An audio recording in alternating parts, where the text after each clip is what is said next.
ซึ่งสายน้ำเริ่มแล้วสนามวัดกระตุ้มเสื้อป่าเชิญครับเชิญมารีบมาหาที่นั่งจับจองหน้าริมคลองสองฝั่งของประเวศบุรีรมย์งานประเพณีแข่งเรือของประเวศบุรีรมย์ตัดสิน24 พฤศจิกาเชิญมาชมแข่งเรืออาทิตย์24 พฤศจิกาเชิญมาร่วมงาน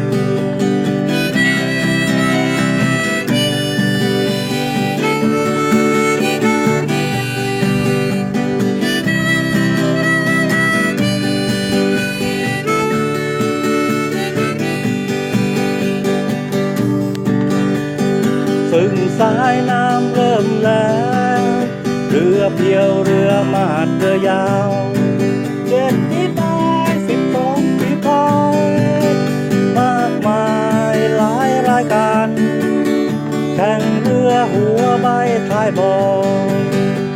และดอกชมมวยทะเลมีแต่เสียงเฮบนเสียงโคศกอยู่ที่ริมคลองอาทิตย์24 พฤศจิกาเชิญมาชมแข่งเรืออาทิตย์24 พฤศจิกาเชิญมาร่วมงาน